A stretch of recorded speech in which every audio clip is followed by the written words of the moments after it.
فقد قال الله تعالى في كلامه المجيد والفرقان الحميد. أعوذ بالله من الشيطان الرجيم. بسم الله الرحمن الرحيم. يا أيها الذين آمنوا قوا أنفسكم وأهليكم نارا. وقال النبي صلى الله عليه وسلم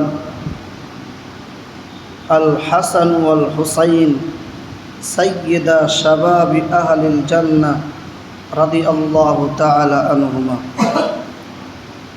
صدق الله العظيم وصدق رسوله النبي الكريم ونحن على ذلك لمن الشاهدين والشاكرين والحمد لله رب العالمين.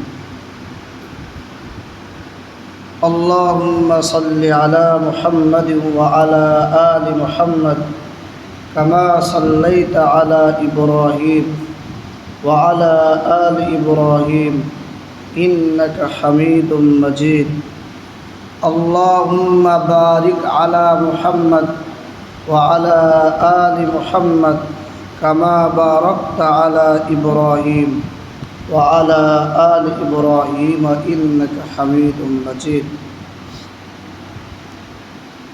যাবতীয় প্রশংসা আল্লাহ পাকের জন্য, দরুদ ও সালাম প্রিয় নবী সাল্লাল্লাহু আলাইহি ওয়াসাল্লামের প্রতি। আজ 26শে মুহররমুল হারাম, মুহররম মাসের আজকে 26 তারিখ মোতাবেক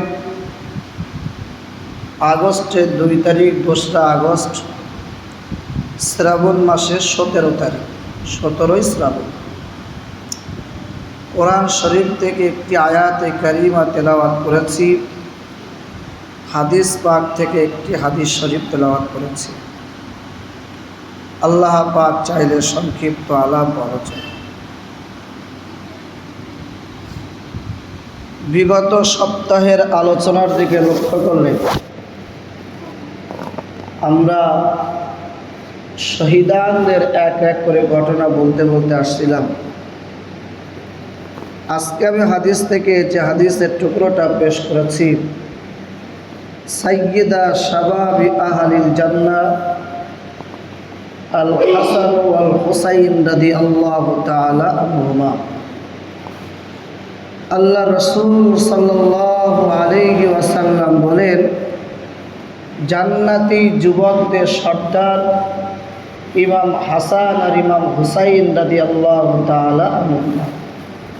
এটা নবীজির বাণী, নবীজি বলেছেন। আমরা আজকে সংক্ষিপ্ত যতটাই আলোচনা করা সম্ভব হয়, বাকি মুহররম তো শেষ হওয়ার দিকেই। হযরত হাসান রাদিয়াল্লাহু তাআলা আনহু, ওনার নাম হাসান। হাসান মানে উত্তম, হাসান মানে ভালো।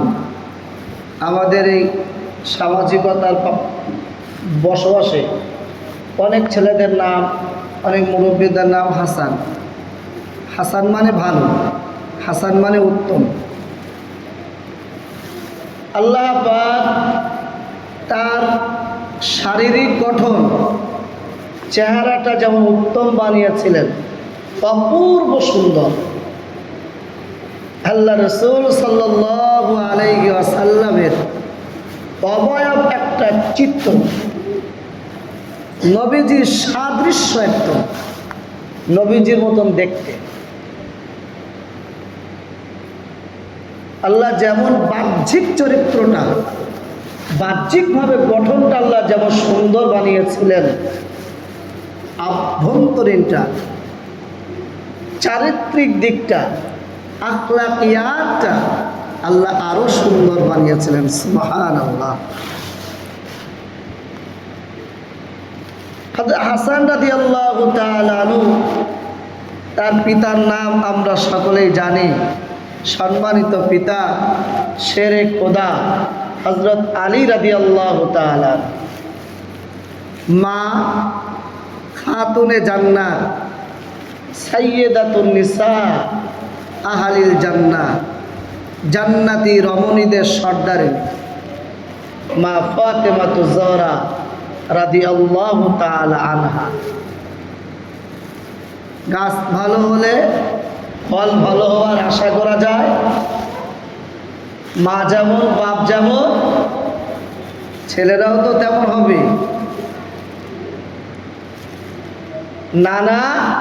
নানার তো কোনো তুলনাই হয় না। দুই জাহানের সর্দার, এই জাহান ওই জাহানের সর্দার, সাইয়্যিদুল মুরসালিন রহমাতুল লিল আলামিন নবী মুহাম্মদ রাসূলুল্লাহ সাল্লাল্লাহু আলাইহি ওয়াসাল্লাম নানা। আল্লাহু আকবার। যেদিন দুনিয়ায় আসবেন, ভূমিষ্ঠ হবেন, উম্মুল ফাদল হযরত আব্বাস রাদিয়াল্লাহু তাআলা আনহুর স্ত্রী, আব্দুল্লাহ ইবনে আব্বাস রাদিয়াল্লাহু তাআলা আনহুর মা, উনি বলছেন নবীজিকে, ইয়া রাসূলুল্লাহ, আমি স্বপ্ন দেখেছি আপনার শরীরের একটা অংশ আমার ঘরে প্রবেশ করছে। নবীজি বললেন, আমার ফাতেমার একটা ছেলে হবে, সেই ছেলেটা তোমার দুধ পান করবে। সত্যি একটা ছেলে। হযরত আলী রাদিয়াল্লাহু তাআলা আনহুকে ডাক দিলেন নবীজি, আলী, ছেলেটার নাম কি রাখলে? বলছে, আমি নাম রাখলাম জাফর। নবীজি বলছেন, না, ওর নাম রাখো হাসান। ওর নাম জাফর হবে না, আমি রাসূলের নাম দিচ্ছি হাসান। নবীজি নাম দিলেন। নিজের থুতু মোবারক, একে বলা হয় তাহনিক। তাহনিক হয়তো আমাদের সমাজে অনেকেও জানে না। তাহনিক মানে যখন কোনো বাচ্চা জন্মগ্রহণ করে, 7 দিনের দিন আকিকা করতে হয়, আমরা সবাই জানি।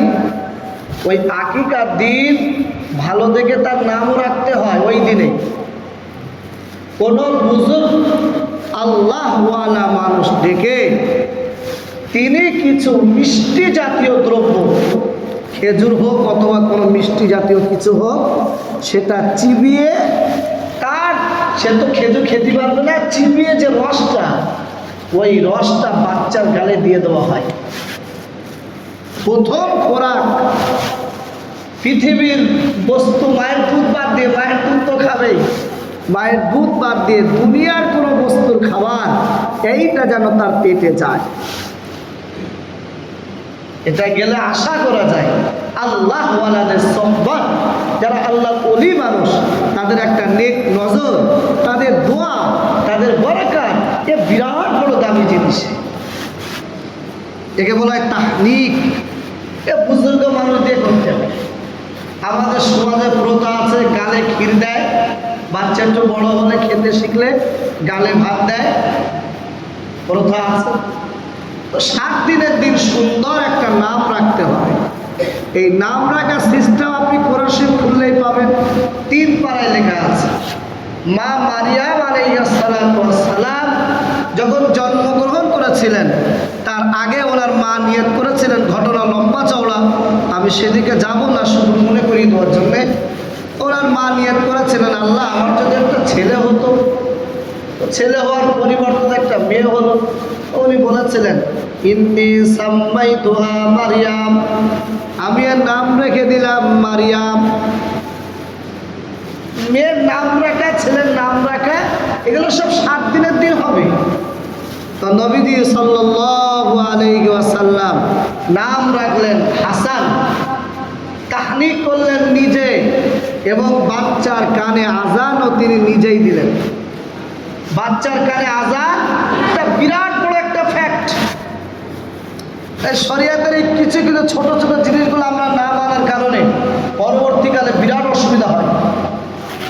বাচ্চার কানে যদি আজান দেওয়া হয়, কেতাবে লেখা আছে, যখন একটা বাচ্চা ভূমিষ্ঠ হয়, হওয়ার পর সে কাঁধে ট্যাঁ করে উঠে, বলছে শয়তান ওকে একটা চিমটি কেটে ধরে, চিমটি কেটে খুব উঠে করে ওঠে এইসব। ওই জন্যে বাচ্চা ভূমিষ্ঠ হওয়ার সঙ্গে সঙ্গেই তার কানে আজান দিতে হবে, ছেলে হোক অথবা মেয়ে হোক, আজান দিতেই হবে।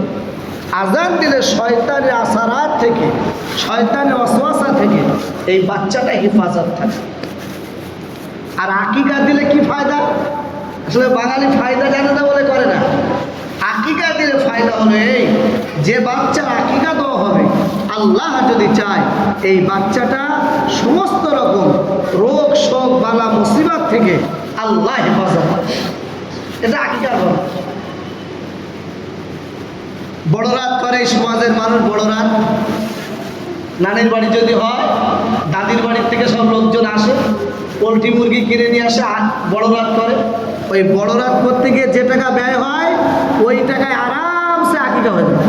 সেই গোশ ভাতই খাওয়া হবে, শুধু আকিকাটা হয়ে যাবে। আর ওইটা হলে লসটি হলো, আকিকাটা হয়নি, বড় রাতটা হয়েছে, খাওয়া দাওয়াটা হয়। একটা ইবাদত থেকে বঞ্চিত হলো বাবা, জানতোই না। সেই টাকায় ব্যয় হয়, ওই একই টাকা। একটা ছাগল কিনতে যে টাকা ব্যয় হবে, আর ওই বাড়ির থেকে লোক এই বাড়ি এসে খেলে সেই একই টাকা খরচ হবে। কেন ওরাও খানিকটা টাকা নিয়ে আসতে যন্ত্রপাতি কিনে কাটা করে।